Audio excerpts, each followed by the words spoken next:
നിങ്ങൾക്ക് ഇഷ്ടം പോലെ കൊതി ഉണ്ടാകണം. ഞാനൊരു കാര്യം പറയാം. ഞാൻ ഈ കഴിഞ്ഞ ദിവസം ഒരു മീറ്റിംഗ് പോയി 1500-ലധികം പേരുണ്ട്. ആ മീറ്റിങ്ങിൽ കൃപയാൽ എനിക്ക് ഇതുപോലെ മുന്നിലിരിക്കാൻ ഒരു അവസരം കിട്ടി. ആ ദൈവദാസൻ പ്രസംഗിച്ചുകൊണ്ടിരിക്കുമ്പോ, സിമ്പിളായിട്ട് വചനം പ്രസംഗിച്ചുകൊണ്ടിരിക്കുമ്പോ ഒരമ്മ 12 വയസ്സുള്ള, ജനിച്ചിട്ട് ഇന്ന് വരെ കണ്ണില്ലാത്ത, കൺതടമില്ലാത്ത, കൺപോളയില്ലാത്ത ഒരു കുഞ്ഞിനെയും കൊണ്ട് അമ്മ നേരെ കയറി വന്നിട്ട് പാസ്റ്ററോട് പറഞ്ഞു, പാസ്റ്റർ പ്രസംഗിച്ചില്ലേ വേദപുസ്തകത്തിൽ കുരുട്ട് കണ്ണ് തുറക്കുമെന്ന്? ജനിച്ചിട്ട് ഇന്ന് വരെ കണ്ണ് കണ്ടിട്ടില്ല, കൺപോളയില്ല, കൺതടമില്ല, ദശ കൊണ്ട് മൂടിയിരിക്കുന്നു. പാസ്റ്റർ പ്രസംഗിച്ച ദൈവം ജീവനിട്ടെങ്കിൽ അങ്ങൊന്ന് ഉയർപ്പിക്കാൻ. പാസ്റ്റർ ചിരിച്ചുകൊണ്ട് പറഞ്ഞു, എന്റെ യേശു മരിച്ചിട്ടില്ല ആന്റി, എന്റെ യേശു മരിച്ചിട്ടില്ല. ഞാന് കേരളത്തിന്റെ കണ്ണോടെ ഇരിക്കുക. ആമേൻ. ഇവിടെ ഒന്നുമല്ല, യൂറോപ്പിൽ ഒരു മീറ്റിംഗിൽ വെച്ച ആ മീറ്റിംഗിൽ ഞാനും ഉണ്ട്. ആമേൻ. ഈ ദൈവദാസൻ പതുക്കെ ഈ ആന്റിയെ മുന്നോട്ട് വിളിച്ച കൊച്ചിനെ മുന്നോട്ട് വിളിച്ചിട്ട് അവനങ്ങ് കെട്ടിപ്പിടിച്ചു, മൈക്കൊരുത്തുന്ന കൈ കൊടുത്തു. 2 കൈയും ആ കൺതടത്തിൽ വെച്ചിട്ട് ഇങ്ങനെ പറഞ്ഞു, യേശുപ്പച്ച അങ്ങയുടെ വചനം പറയുന്നു കുരുട്ട് കണ്ണ് തുറക്കുമെന്ന്, ഞാനും വിളിച്ചു പറയുന്നു കുരുട്ട് കണ്ണ് തുറക്കുമെന്ന്. ഇത് പറഞ്ഞുകൊണ്ടിരിക്കുമ്പോ ഇവനങ്ങ് നിലത്തങ്ങ് സ്പ്രിങ് പോലെ ചാടാൻ തുടങ്ങി. ചാടി അവന് എന്താന്നറിയില്ല. ഈ പാസ്റ്റർ കൈയെടുത്തപ്പോ ഒരു കാഴ്ച ഞങ്ങൾ കണ്ടു. ഇവൻ അമ്മയെ കയറി അങ്ങ് കെട്ടി അങ്ങ് പിടിച്ചു. ഇവൻ ഉറക്കെ പറഞ്ഞു, മമ്മ എനിക്കിപ്പോ കണ്ണ് കാണാ. കൺപോള ഇല്ലാത്തടത്ത്, കണ്ടടമില്ലാത്തടത്ത് കൺപോള ഉളവായി വന്നു. ആമേൻ. ഒരു ഹല്ലേലൂയ പറ. ആമേൻ. അഭിഷിക്തനെ, ഞാനിത് പറയാൻ കാര്യം എന്താണെന്നറിയോ? ഞാൻ ആ മീറ്റിംഗ് കൂടാൻ പോയതാ. ഞാൻ കഴിഞ്ഞ ദിവസം പറഞ്ഞു, ആ മീറ്റിംഗിൽ ഏറ്റവും പുറകിൽ 1500 പേരുടെ ഏറ്റവും പുറകിൽ ഞാൻ ആ മീറ്റിംഗിൽ ഇരിക്കുക. ഈ ദൈവദാസൻ പ്രസംഗിക്കുന്ന സമയത്ത് കേരളത്തിൽ നിന്ന് ഒരു വ്യക്തിയായി ഞാൻ എന്റെ ബാക്കിൽ ഇരിക്കുമ്പോൾ ഞാൻ ദൈവത്തോട് പറഞ്ഞു, ദൈവമേ, കേരളക്കരയിൽ ഇതുപോലെ അഭിഷേകമുള്ള ഒരുവനെ വേണം കർത്താവേ, അങ്ങയ്ക്ക് ഹിതമെങ്കിൽ എന്നെ ഒന്ന് തൊടണം. ഞാൻ ഇങ്ങനെ പറഞ്ഞു, ആ മനുഷ്യൻ സേവിക്കുന്ന ദൈവവും എന്റെ ദൈവവും ഒരപ്പനാണ്. ഏലിയാവിന്റെ ദൈവം തന്നെയാ എന്റെ ദൈവം. ഒരല്ലെന്ന് പറ. ഞാൻ കർത്താവേ, ആ മനുഷ്യനെ വ്യാപരിക്കുന്നത് പരിശുദ്ധാത്മാവാണെങ്കിൽ ഈ 1500 പേരുടെ പുറകിലിരിക്കുന്ന എന്നെ വിളിച്ച് ആ മനുഷ്യൻ പ്രാർത്ഥിക്കണം. എന്റെ അടുത്തുള്ള പാസ്റ്ററോട് ഞാൻ പറഞ്ഞു, പാസ്റ്റർ നിങ്ങൾ കണ്ടോ, ആ ദൈവദാസൻ ഇപ്പൊ എന്നെ മുന്നോട്ട് വിളിക്കും. ആമേൻ. 2 പേരുണ്ട്. 2 പേരോടും പറഞ്ഞു, ഈ പുള്ളി പ്രസംഗം കഴിഞ്ഞ് ശക്തമായ വചന ശുശ്രൂഷയാ. പ്രസംഗം കഴിഞ്ഞ് മൈക്ക് വെച്ചിട്ട് പോയപ്പോൾ എന്റെ കൂടെ ഇരുന്ന ദൈവദാസൻ പറഞ്ഞു, പാസ്റ്റല്ലേ പറഞ്ഞത് പുള്ളി പാസ്റ്ററിനെ മുന്നോട്ട് വിളിക്കുമെന്ന്. ദാ പോകുന്നു. പുള്ളി പോയി സ്റ്റെപ്പ് താഴോട്ട് ഇറങ്ങി തിരിച്ച് കയറി വന്നു. മൈക്കെടുത്തിട്ട് എന്റെ നേരെ വിരൽ ചൂണ്ടിയിട്ട് പറഞ്ഞു, ആ man of God come forward, നിനക്ക് വേണ്ടി പ്രാർത്ഥിക്കാൻ പരിശുദ്ധാത്മാവ് എന്നോട് പറയുന്നു. 1500 പേരുടെ പുറകിൽ നിന്ന് ഞാൻ മുന്നിലേക്ക് ഓടി വരുമ്പോൾ ആ ദൈവദാസൻ വിളിച്ചു പറഞ്ഞു, കേരളത്തിൽ അവൻ നിന്നുപോയ ഒരു അഭിഷേകത്തിന്റെ പകർച്ചയ്ക്ക് അഭിഷേകം ചെയ്യാൻ ഈ കാലഘട്ടങ്ങളിൽ ദൈവം നിന്നെ ഉപയോഗിക്കുമെന്ന് ഇന്ന് പകൽ ആ ദൂത് ഞാൻ നിങ്ങളെ നോക്കി പ്രവചിച്ചു പറയുന്നു. ഇതിനകത്ത് നിന്ന് ചിലതിനെ ദൈവം എഴുന്നേൽപ്പിക്കും. അതിശക്തമായ ഈ തലമുറയിൽ ചിലതിനെ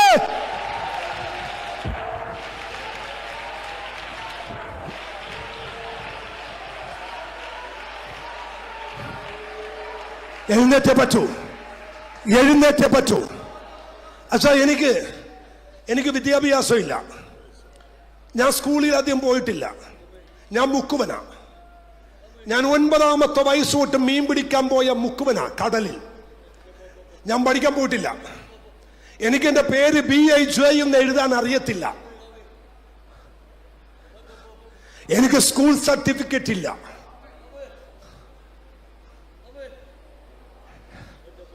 ഞാൻ ബസ് സ്റ്റോപ്പിൽ നിൽക്കുമ്പോൾ ബസ് വരുമ്പോൾ അടുത്ത് നിൽക്കുന്ന ആളോട് പറയും, ചേട്ടാ ഓടി വരുന്ന ബസ് ഏതാന്നൊന്ന് പറയണേ. അപ്പൊ അവൻ പറയും, ഇത് എറണാകുളത്തോട്ടുള്ള ബസ്സാ. അങ്ങനെയാ കേറുന്നേ. മുഴുവിക്കനായിരുന്നു.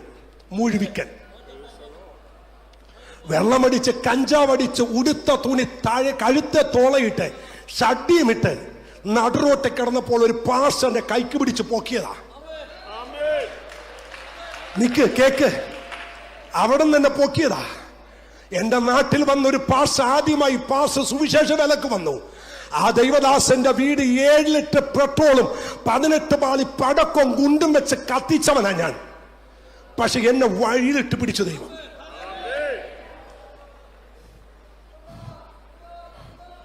ആ ദൈവദാസൻ എന്നെ വീട്ടിൽ കൊണ്ടുപോയി, പ്രാർത്ഥിച്ചു. എന്റെ ശരീരത്തുനിന്ന് ദുരാത്മാക്കൾ ഇറങ്ങി. പക്ഷെ എന്നോട് ഒരാൾ എടാന്ന് വിളിച്ചാൽ അവന്റെ വീട്ടിൽ ചെന്ന് എടാന്ന് വിളിച്ച് അവനെ തല്ലാതെ ഞാൻ പോരത്തില്ല. കണ്ണൂർ ജയിലിലിട്ട് ഈ ശരീരം മുഴുവൻ പോലീസുകാർ കയറി ഇറങ്ങിയതാ. ഇതിനകത്തൊരു നല്ലെല്ലില്ല, അതുപോലെ ചവിട്ടിക്കൂട്ടിയതാ. പക്ഷെ വഴി കിടന്ന് എന്നെ പോക്കി ആ മനുഷ്യൻ വീട്ടിൽ കൊണ്ടുപോയി. യേശുവിനെ കുറിച്ച് പറഞ്ഞാ, യേശുവിനെ രക്ഷകനും കർത്താവായി സ്വീകരിച്ചു. 94 യേശുവിനെ രക്ഷകനായി സ്വീകരിച്ചപ്പോ ഞാനൊരു കാഴ്ച കണ്ടു, യേശുവിന്റെ ക്രൂശ് മരണം. ആ കാഴ്ച കണ്ട് നാടൻ എഴുന്നേറ്റ് പറഞ്ഞു, കർത്താവേ എന്നോട് ക്ഷമിക്കണേ. ഈ കൈ കൊണ്ട് 3 പ്രാവശ്യം എന്റെ അപ്പനെ കൊല്ലാൻ പിടിച്ചു. ഒരു പ്രാവശ്യം അപ്പൻ ചത്തു, ബോധം പോയി, താഴെ വീണു, അനക്കമില്ല, നാടുവിട്ടു. രാജീവ് ഗാന്ധി വെടികൊണ്ട് മരിക്കുമ്പോ തമിഴ്നാട്ടിൽ ഞാൻ അപ്പനെ കൊന്നിട്ട് ഒളിവിലിരിക്കുക. ഒരാഴ്ച കഴിഞ്ഞപ്പോ കൂട്ടുകാരൻ വിളിച്ചു, ഞാൻ ചത്തട്ടില്ലടാ, നിന്റെ അപ്പം മടങ്ങി വാ.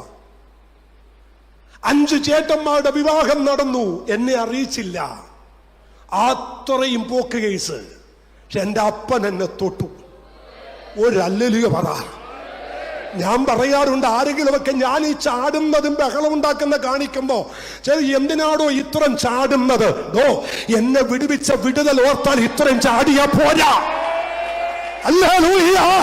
എന്നെ രക്ഷിച്ച എന്റെ ദൈവത്തിന്റെ കരുണ ഓർത്തോ ഇത്രയും ശബ്ദമിട്ട പോരെ. ഇതിനകത്ത് തുള്ളി ചാടണം. ഹല്ലേലൂയ.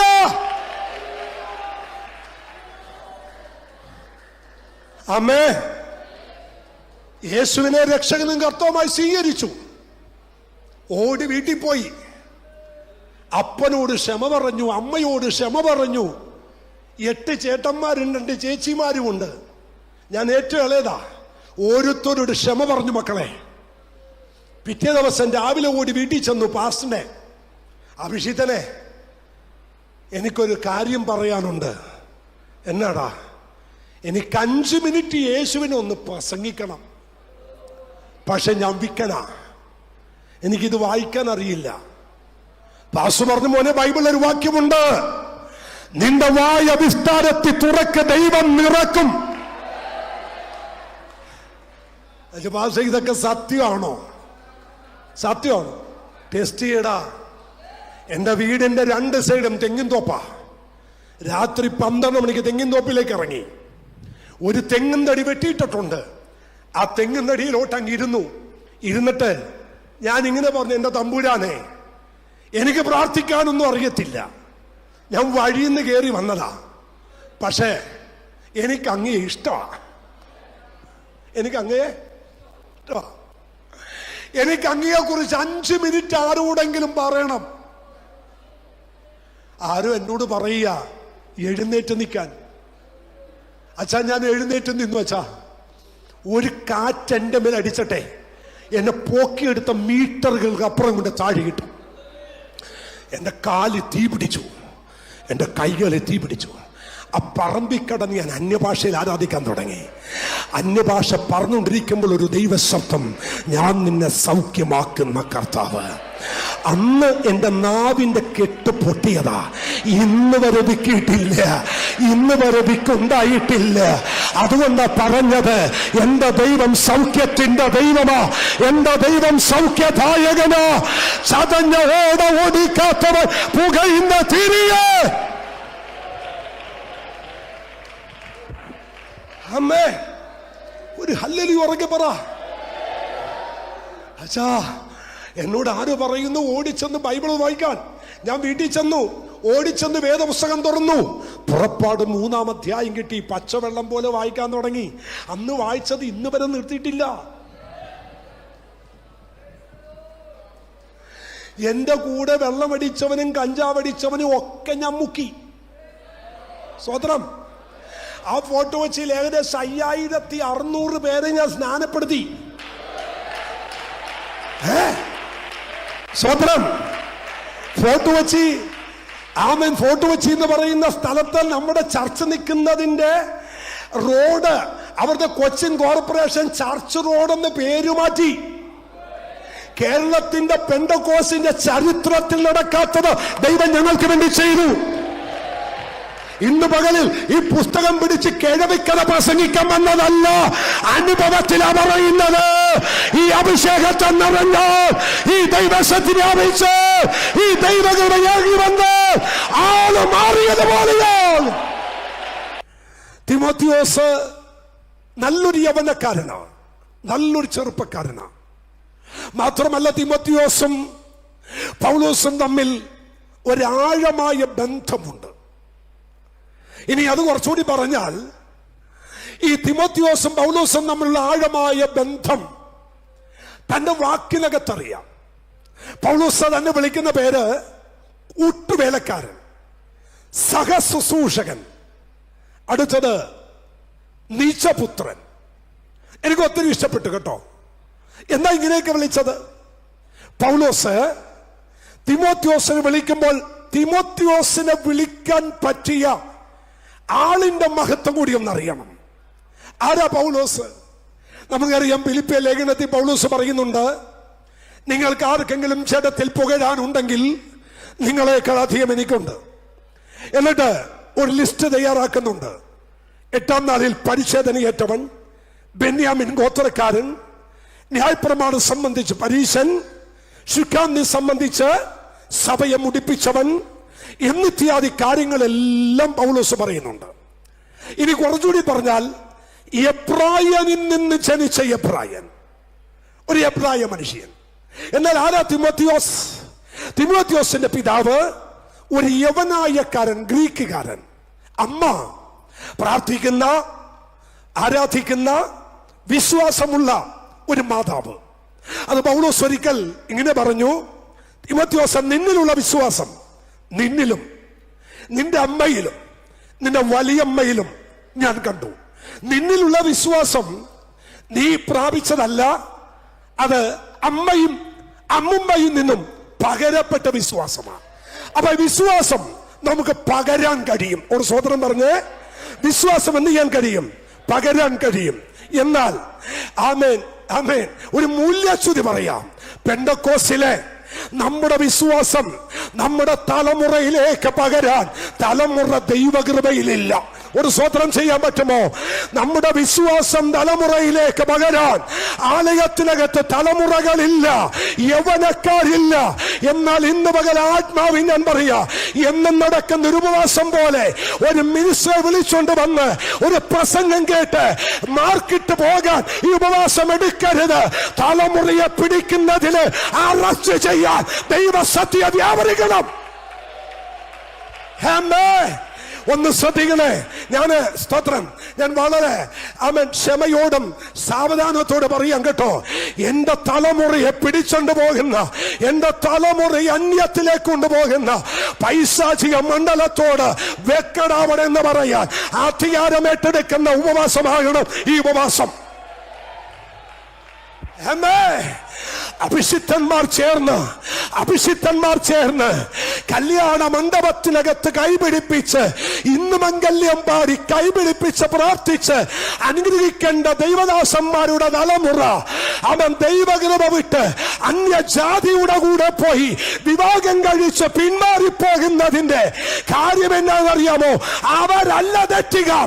ആലയത്തിനകത്ത് ദൈവ സാന്നിധ്യമില്ല, ആലയത്തിനകത്ത് ദൈവകൃപയില്ല. അവൻ സെക്രട്ടറിയുണ്ട്, ഖജാൻജിയുണ്ട്, കമ്മിറ്റിയുണ്ട്. അവൻ ആത്മാവിന്റെ കൃപ വ്യാപരിക്കുന്നില്ല.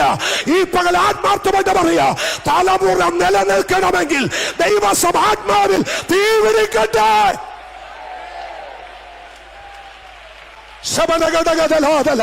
മതിയാക്ക്, മതിയാക്ക്, ഈ കണ്ണന പ്രസംഗം മതിയാക്ക്.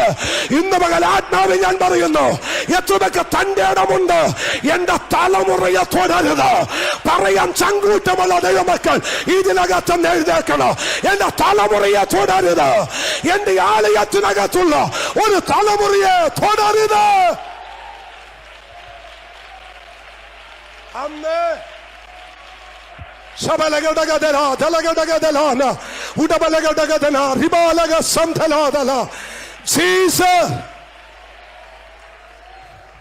അച്ഛാ,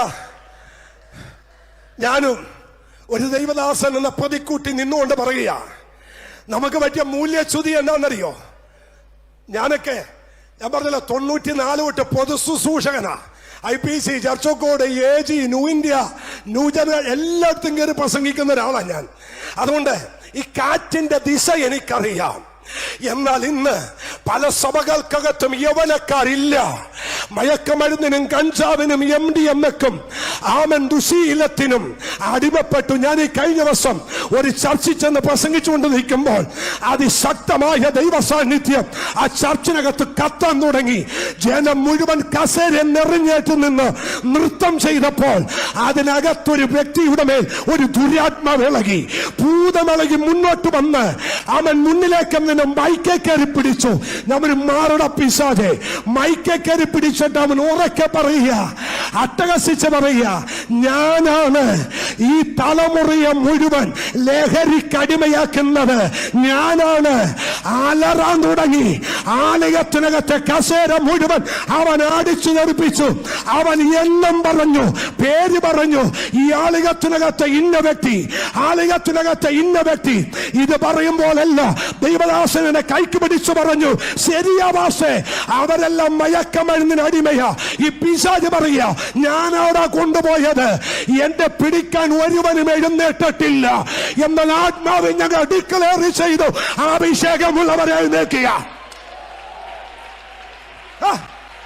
എഴുന്നേൽക്കുന്ന ദൈവദാസനെ, ഇനി നമ്മുടെ ആലയത്തിനകത്തുനിന്ന് ഒരു തലമുറ പോലും പാപത്തിലേക്ക് പോകരുത്.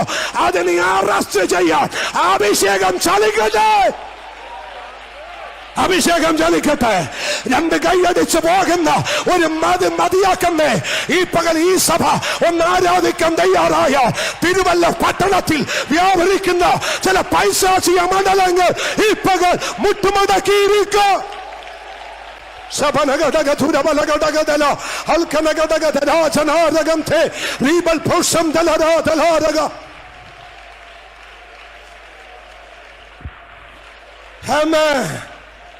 Hallelujah, hallelujah, hallelujah.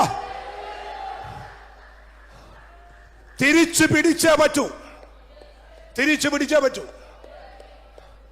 പഴയ നിയമം ഒന്ന് തൊട്ടിട്ട് ഞാൻ ഇങ്ങോട്ട് വരാം. അപ്പന്റെ ആടുകളിൽ ചിലതിനെ മോട്ടിച്ചുകൊണ്ട് പോയപ്പോ പുറകെ ചെന്ന് അതിനെ കാലിന് പിടിച്ച് കഴുത്തിന് പിടിച്ച് വെക്കട എന്റെ അപ്പന്റെ ആടിനെ എന്ന് പറയാൻ പഴയ നിയമത്തിൽ ഒരു ദാവീദുണ്ടായിരുന്നു. ഈ പകൽ ഈ സഭക്കകത്തുനിന്ന് അങ്ങനെ ചിലത് എഴുന്നേക്കണമെന്ന് ആത്മാവ് എന്നോട് പറയുന്നു. അങ്ങനെ ചിലർ എഴുന്നേക്കണം. പിടിച്ചോണ്ട് പോയതിന് യേശുവിന്റെ നാമത്തിൽ തിരിച്ചു വെക്ക.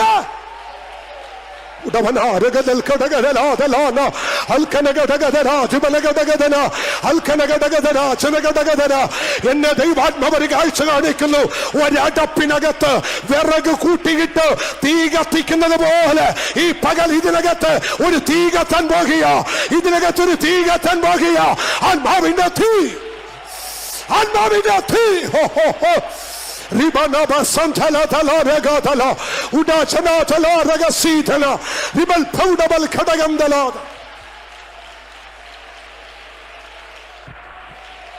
Hamme Satala Ragadalana.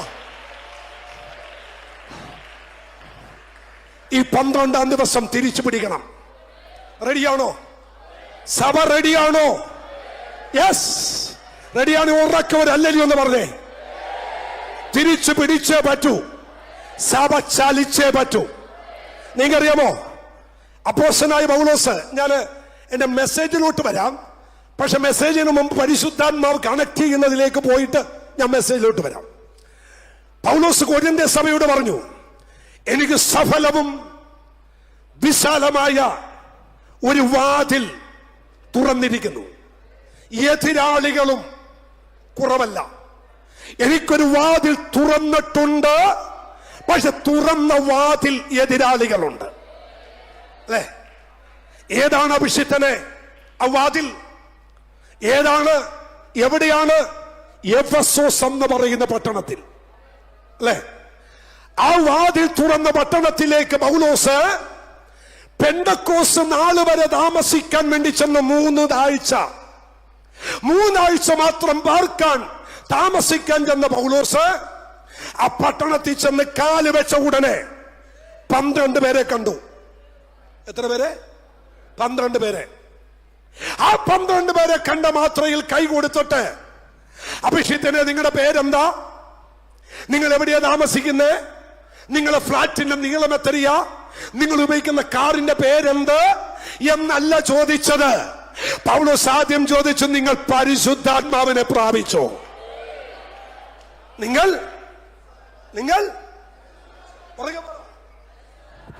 ആ ശബ്ദമേ ഉള്ളൂ, ഉറക്കെ പറ.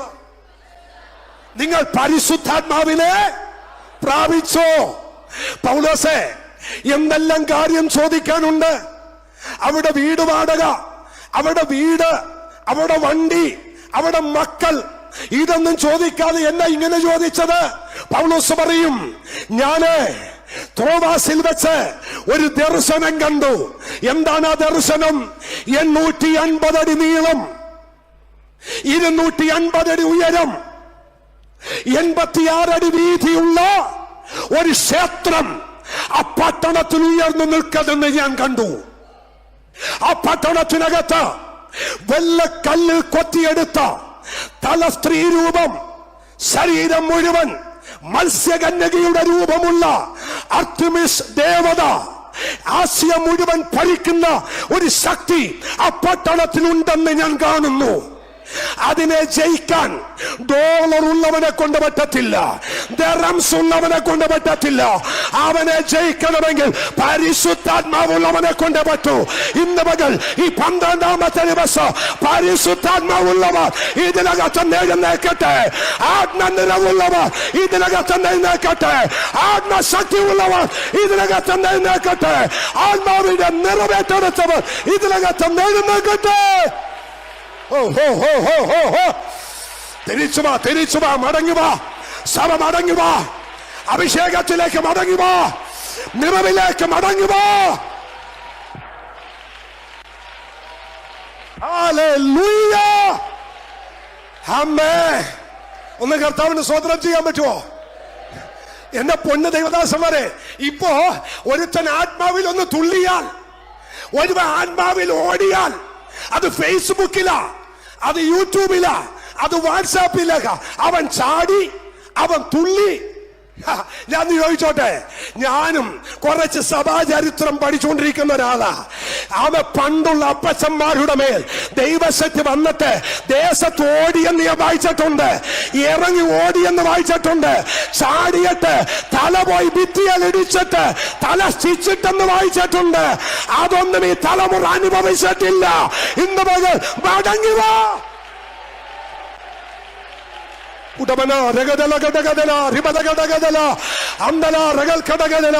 12ാമത്തെ ദിവസം ഈ ആലയത്തിന്റെ അന്തരീക്ഷം ആത്മാവ് കയ്യേറ്റം ചെയ്യാൻ പോകുക. ആത്മാവ് കയ്യേറ്റം ചെയ്യാൻ പോകുക. ആരാധിക്കേണ്ടവർ ആരാധിച്ചു, കൃപ ഏറ്റെടുക്കേണ്ടവർ കൃപ ഏറ്റെടുത്തു. ആമേൻ, ആമേൻ, ആമേൻ, ആമേൻ.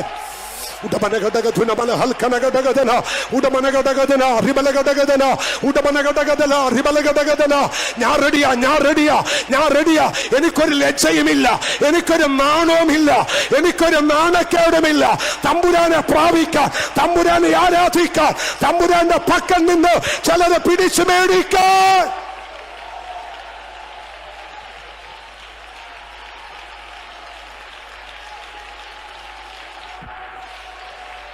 പരിശുദ്ധാത്മാവേ, പരിശുദ്ധാത്മാവേ, പരിശുദ്ധാത്മാവേ, പരിശുദ്ധാത്മാവേ, പരിശുദ്ധാത്മാവേ.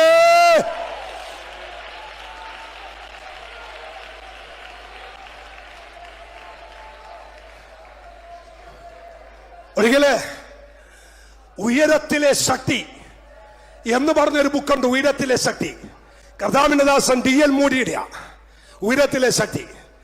ആ ബുക്ക് വായിച്ച് നിങ്ങൾ വാങ്ങിച്ചൊന്ന് വായിക്കണമെന്ന് ഞാൻ ശുപാർശ ചെയ്യുന്നു. പ്ലീസ്, ഉയരത്തിലെ ശക്തി മേടിക്കണം. ഒരിക്കലേ D.L. മൂഡി എന്ന് പറയുന്ന ദൈവദാസൻ ആത്മാവിനെ കുറിച്ച് കേട്ട് പഠിച്ച് ഒരു വരമ്പത്തൂടെ നടന്നു പോകുന്ന D.L. മൂഡി പറഞ്ഞു, പരിശുദ്ധാത്മാവേ, അങ്ങയെക്കുറിച്ച് വായിച്ചു, അങ്ങയെക്കുറിച്ച് ചിന്തിച്ചു, അങ്ങയെക്കുറിച്ച് പഠിച്ചു, പക്ഷേ ഇതൊക്കെ സത്യമാണെന്ന് ആർക്കറിയാം എന്ന് പറഞ്ഞ് D.L. മൂഡി വരമ്പത്തൂടെ നടന്നതും ഒരു ശക്തി വന്ന് D.L. മൂഡി എടുത്ത് പാടത്തേക്ക് വലിച്ചെറിഞ്ഞു. അവിടെ നിന്ന് ചാടി എഴുന്നേറ്റിട്ട് കാലിലും കയ്യിലും തീ പിടിച്ചിട്ട് ചെമ്മിൻ ചുരുളുന്നത് പോലെ ചുരുളാൻ തുടങ്ങി. അവസാനം D.L. മൂഡിക്ക് മനസ്സിലായി, ഈ ശക്തി എന്റെ മൺകൂടാരം പൊട്ടിച്ചു കളയും. അവിടെ നിന്ന് തോടി ഒരു വീട്ടിൽ കയറി ഒരു പനമ്പ് മേഞ്ഞ വീട്ടിനകത്ത് ചെന്ന് ഒരമ്മയോട് പറഞ്ഞു, അമ്മ, എനിക്കൊരു ഒരു പായ കൊടുത്തു. പായലേക്ക് കമന്ന് വീണ് പറഞ്ഞു, ദൈവമേ, പരിശുദ്ധാത്മാവേ, ഈ ശക്തി ഒന്ന് കുറച്ചതാ, ഈ അഭിഷേകം ഒന്ന് കുറച്ചതാ. ഇന്ന് പകൽ ആഗ്രഹിക്കുന്ന ഒരുത്തനുണ്ടെങ്കിൽ ഈ ആലയത്തിനകത്ത് ആ തീ നിന്റെ മേൽ കത്താൻ പോകുകയാ.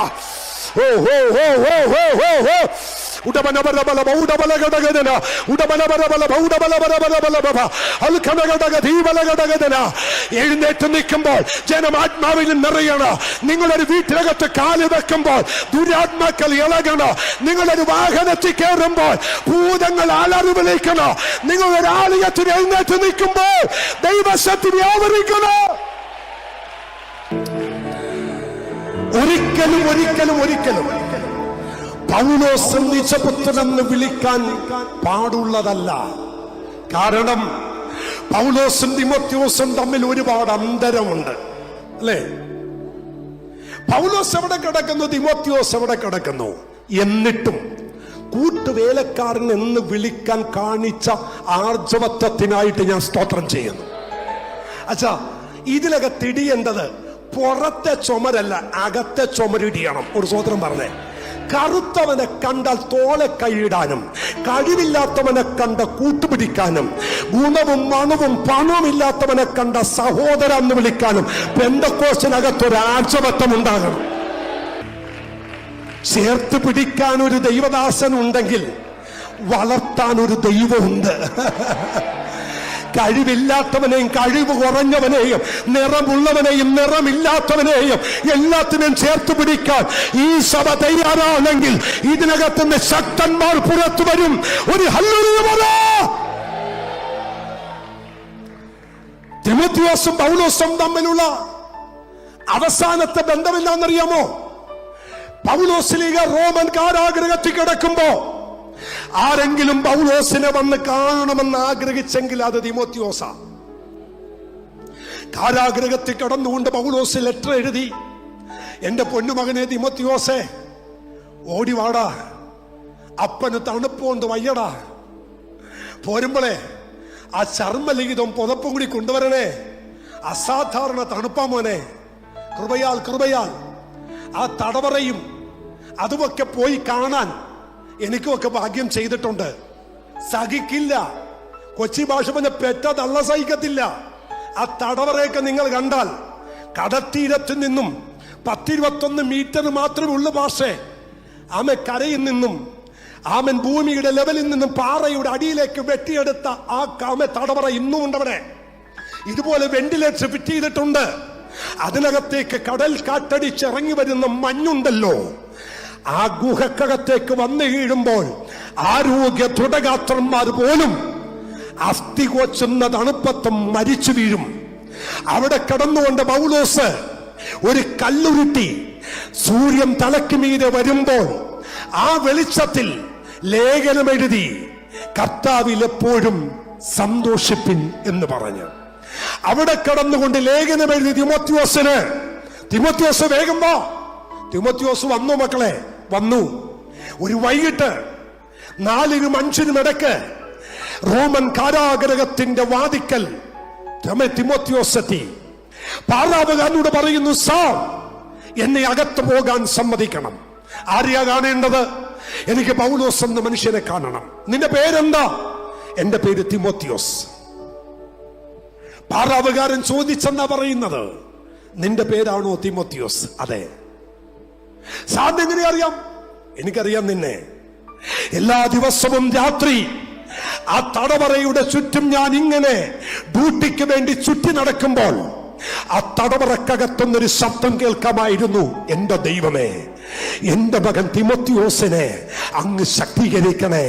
അവന് യൗവനക്കാരനാണ്, അവന്റെ യൗവനം ആദ്യം തുച്ഛീകരിക്കരുത്, അവൻ വീണു പോകരുത് എന്ന് പറഞ്ഞ് പ്രാർത്ഥിക്കുന്ന തിമോത്തിയോസെ, ആ തിമോത്തിയോസ് അല്ലേ നീ?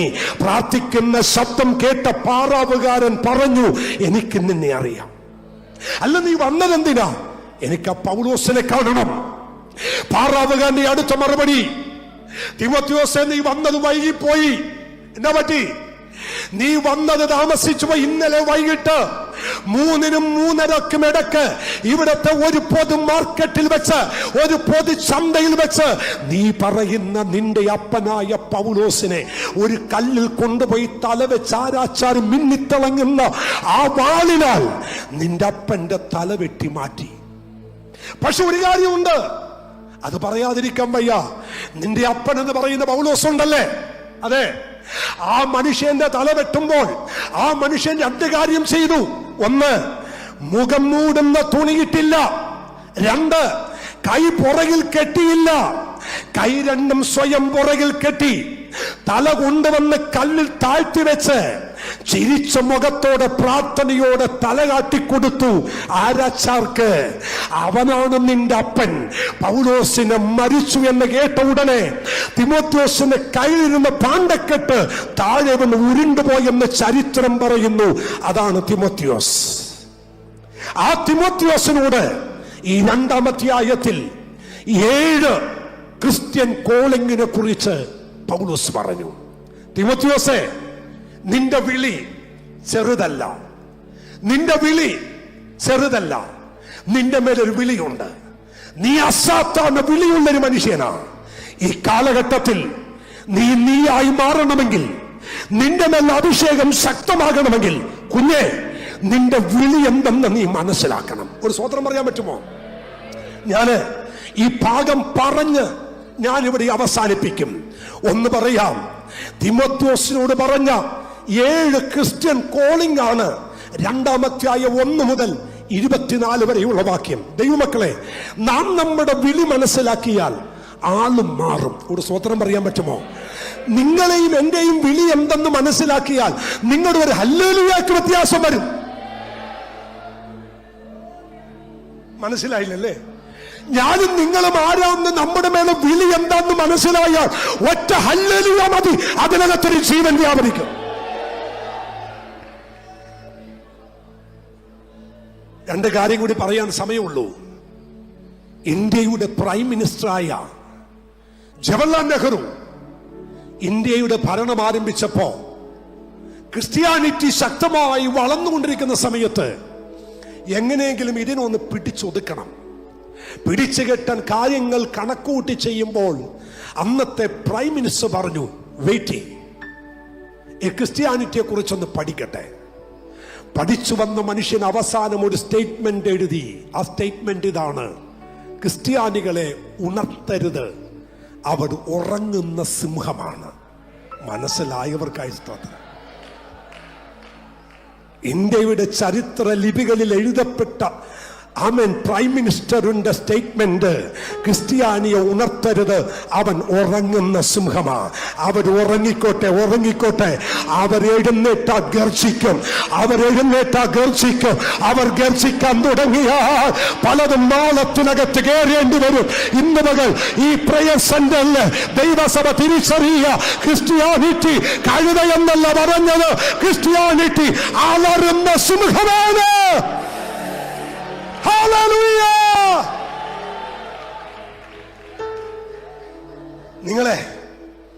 നിങ്ങളെ ഞാൻ വെൽക്കം ചെയ്യുന്നു. ഫോട്ടോ വെച്ചിക്ക്. നമ്മുടെ ചർച്ച നിൽക്കുന്നത് മട്ടാഞ്ചേരിയിലാണ്. മട്ടാഞ്ചേരി അറിയാലോ? മട്ടാഞ്ചേരിയില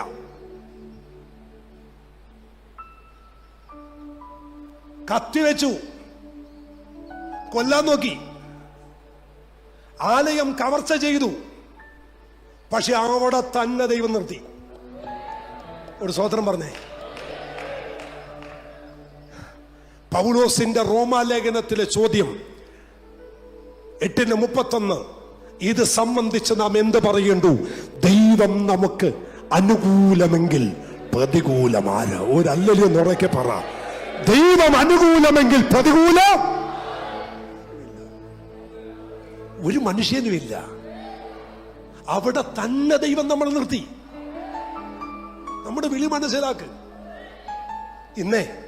ഇന്ന് അവിടുത്തെ പൊളിറ്റിക്കൽ ലീഡേഴ്സ് എലക്ഷൻ നിൽക്കുന്ന മുമ്പ് പ്രാർത്ഥിക്കുന്നത് നമ്മുടെ പള്ളി വന്ന മട്ടാഞ്ചേരിയിലെ സകല മുസ്ലിങ്ങളും ബോട്ടും ഷിപ്പും അല്ലെങ്കിൽ ഫിഷിംഗ് ബോട്ടൊക്കെ ഉള്ളവരാ. അവരുടെ എല്ലാ ഫിഷിംഗ് ബോട്ടും മട്ടാഞ്ചേരി പ്രാർത്ഥിച്ചിറക്കുന്നത് കൃപയാ. ഞാനാ. എന്റെ ഫ്രിഡ്ജിനകത്ത് ചെമ്മീനും മീനും നെയ്മീനും വെക്കാൻ സ്ഥലമില്ലച്ചാ. കാരണം ബോട്ട് മുഴുവൻ പ്രാർത്ഥിക്കുന്ന ഞാനാ. പോയി കിട്ടി ആദ്യം മീൻ കൊണ്ടുവന്ന് നിറയുന്നത് എന്റെ ഫ്രിഡ്ജിനകത്താ. ദൂത് മനസ്സിലായില്ലേ? എന്റെ വിളി എന്താന്ന് മനസ്സിലാക്കിയപ്പോ ഞാൻ പറയണം, ചിലത് സംഭവിക്കണമെങ്കിൽ ഇന്ന് പകൽ ഇതിനകത്തിരിക്കുന്ന ദൈവമക്കൾ, ദൈവദാസന്മാർ അറിയ, നിങ്ങളുടെ വിളി നിങ്ങൾ മനസ്സിലാക്ക്. നിങ്ങളുടെ വിളി സാധാരണ വിളിയല്ല.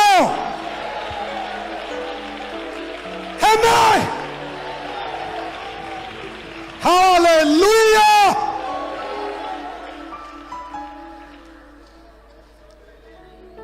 The great Alexander, മഹാനായ അലക്സാണ്ടർ 34-35 വയസ്സിനകത്ത് മഹാസമുദ്രത്തെ നോക്കി വെല്ലുവിളിച്ച മനുഷ്യൻ.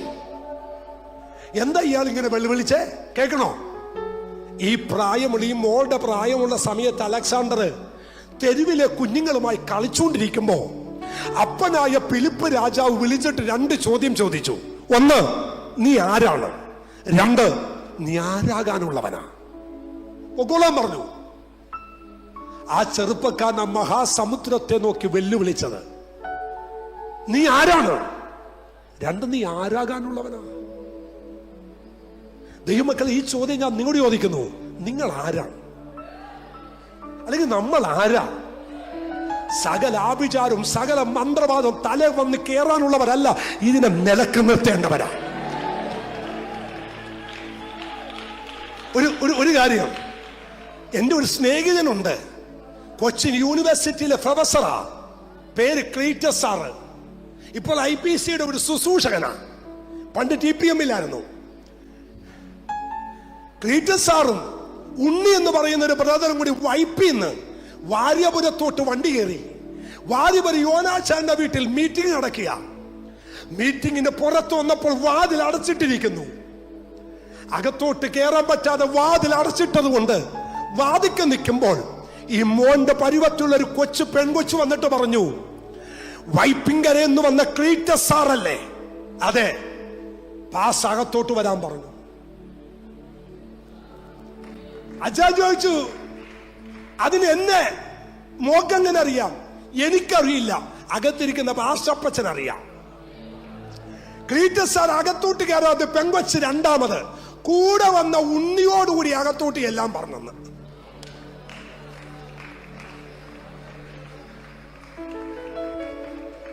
എന്റെ പൊന്നഭിഷിക്തന്മാരെ, അങ്ങനെയൊക്കെ തലമുറയിൽ ഉണ്ടായ അഭിഷിക്തന്മാർ നിന്ന മണ്ണില നമ്മൾ നിൽക്കുന്നേ.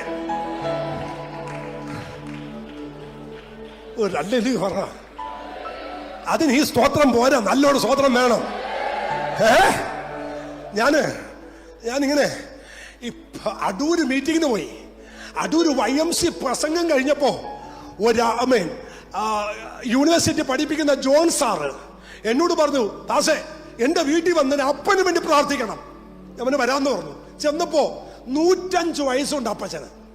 105 വയസ്സ്, 6 അടി പൊക്കമുണ്ട്. ഒരു ചാരികസര കിടക്കുക, ചെവി കേൾക്കത്തില്ല.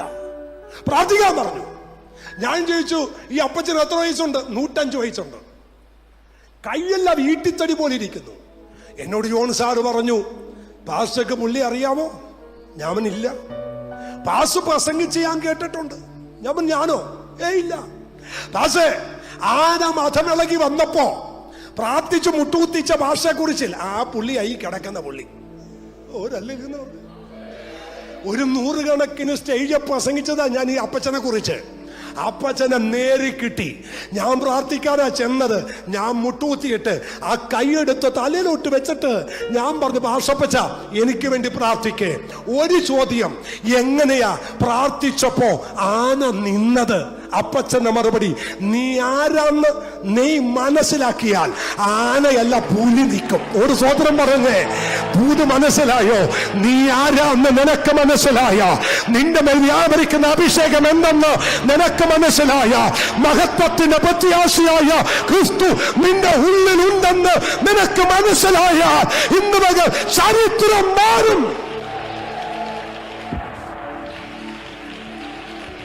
ഹല്ലേലൂയ. അഭിഷിക്തന്മാരെ, നമ്മളാരാന്ന് നമ്മൾ മനസ്സിലാക്കിയാൽ ചരിത്രം മാറും. 7 കോളിങ് പൗലോസ് പറഞ്ഞു. നമ്പർ 1, എന്റെ മകനെ. ഒന്നാമത്തെ ക്രിസ്ത്യൻ കോളിങ്, എന്നെ വിളിച്ചത് മകനായിട്ടാ വിളിച്ചത്. ഒരു ഹല്ലേലൂയ പറ. എന്നെ ആരായിട്ടാ വിളിച്ചത്? ഒരു 3 പേരോട് കൈ കൊടുത്തു പറ, എന്റെ വിളി യാചകനായിട്ടല്ല, എന്റെ വിളി ആമൻ യാചിക്കാനല്ല, എന്നെ മകനായിട്ടാ വിളിച്ചത്. ഒന്ന് പറഞ്ഞേ, എന്റെ മേലൊരു വിളിയുണ്ട്, ഒരു പുത്രത്വത്തിന്റെ വിളി. എന്നെ വിളിച്ചത് മകനായിട്ടാ വിളിച്ചത്, യാചകനാകാനല്ല വിളിച്ചത്, കൈനീട്ടാനല്ല വിളിച്ചത്. എന്റെ മേലെ പുത്രത്വമുണ്ട്. മക്കളെങ്കിൽ ഞാൻ അവകാശിയാണ്. പിന്നെയും ഭയപ്പെടേണ്ടതിന് ദാസത്വത്തിന്റെ ആത്മാവിനെയല്ല, അപ്പാ പിതാവേ എന്ന് വിളിക്കേണ്ടതിന് പുത്രത്വത്തിന്റെ ആത്മാവിനെ എത്ര അവനെനിക്ക് നൽകി തന്നത്.